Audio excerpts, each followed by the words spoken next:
تو میں اب ربیع الاول کے حوالے سے کچھ باتیں آپ کی خدمت میں پیش کروں گا, اور میں ان پہ اپنے جو بھی قرآن و سنت کے دلائل ہیں وہ آپ کے سامنے رکھوں گا. کسی کی سمجھ میں آ جائیں ٹھیک ہے, نہیں آئے تو بھائی قیامت میں وہ خود اللہ کے سامنے جواب دے. آپ کیا دے دینا, اللہ ہمارے پاس ان کے مفتی صاحب کے دلائل تھے, ان کے جوابات تھے, یہ جوابات ہیں, یہ پیش خدمت ہیں. اللہ مان لے تو ٹھیک ہے, نہیں مانے تو میرے بھائی یا تو میرے چترول لگیں گے یا آپ کے لگیں گے, دونوں میں سے ایک.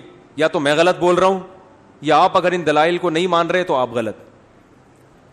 اب میں آپ سے ایک سوال پوچھتا ہوں, مجھے ایک بات بتاؤ میرے بھائی, ربیع الاول اگر 12 ربیع الاول عید کا دن ہے تو یہ سیلیبریٹ کرنے کا دن ہوا ہے بھائی؟ بولو نا بھائی, جیسے کہ لوگ کرتے ہیں, مبارکبادیں دیتے ہیں.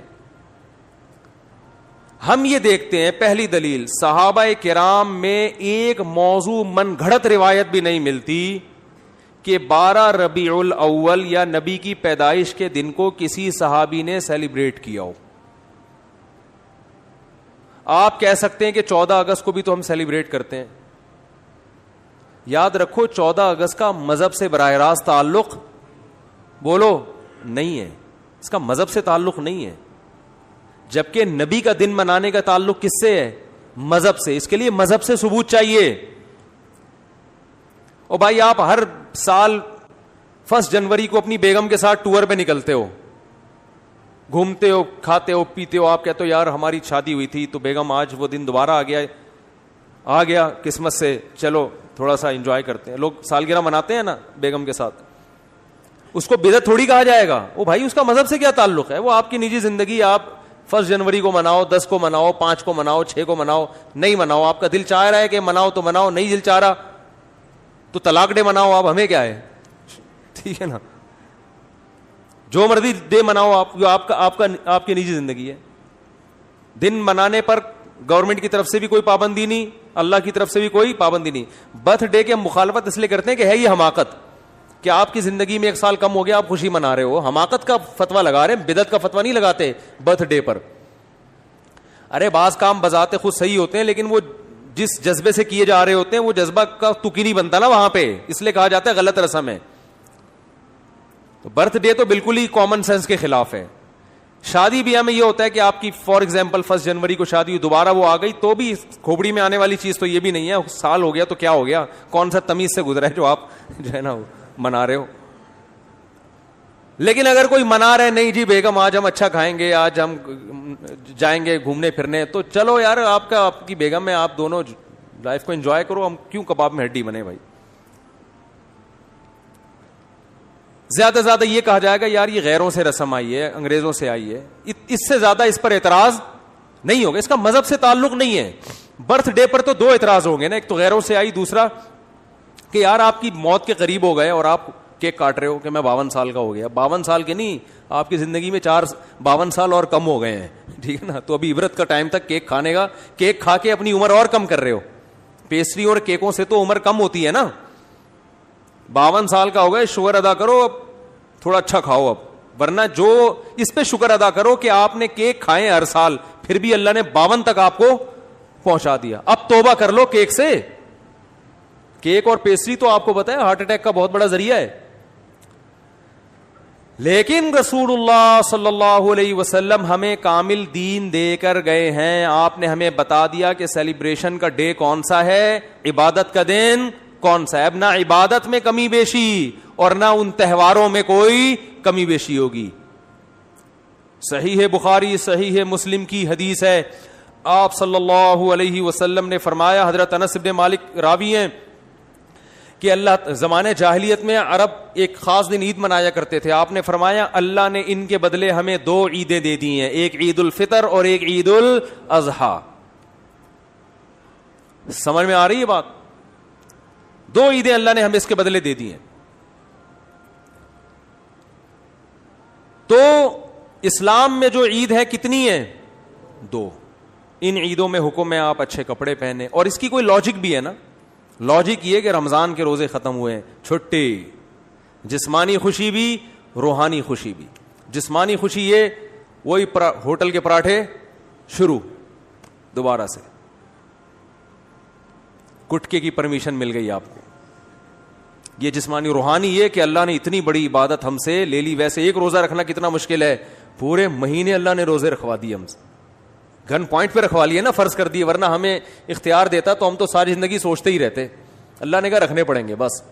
تو چلو زبردستی اللہ نے عبادت کروا لی, مگر کروا تو لی نا, اس بہانے اللہ کا نام لینے کی توفیق مل گئی. رمضان نہ ہوتا تو رمضان کی عبادتیں ہوتی نہیں ہوتی. تو یہ دونوں خوشیاں, بقرعید میں بھی دو خوشی, روحانی خوشی یہ کہ ابراہیم علیہ السلام کی سنت زندہ ہو رہی ہے, گناہ معاف ہو رہے ہیں قربانی کے ذریعے. جسمانی خوشی گوشت کھانے کو مل رہا ہے تازہ, اپنے ہاتھوں کا ذبح کیا ہوا, یقین ہے گائے کا ہی ہے, بکرے کا ہے, یقین ہے, ورنہ کیا پتا بھائی کیا کیا لوگ ہوٹلوں میں کھاتے ہیں کھلاتے ہیں. تو وافر مقدار میں گوشت کھانا سے بڑے فائدے ہوتے ہیں. بیان بھی ہمارے جب ہی سمجھ میں آتے ہیں. لوگ جو اعتراض کرتے ہیں نا مجھ سے, یہ کیا بیٹھ کے باتیں کر رہے ہوتے ہیں شادیوں کی, بھائی آپ جب سبزی کھاؤ گے تو نہیں سمجھ میں آئیں گی یہ باتیں.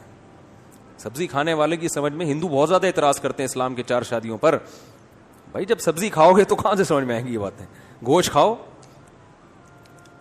تو خیر دونوں دو اللہ نے عیدیں دی. اب مجھے ایک بات بتاؤ کہ ہم دیکھتے ہیں کہ رسول اللہ صلی اللہ علیہ وسلم کے دور میں ربیع الاول درجنوں دفعہ آیا.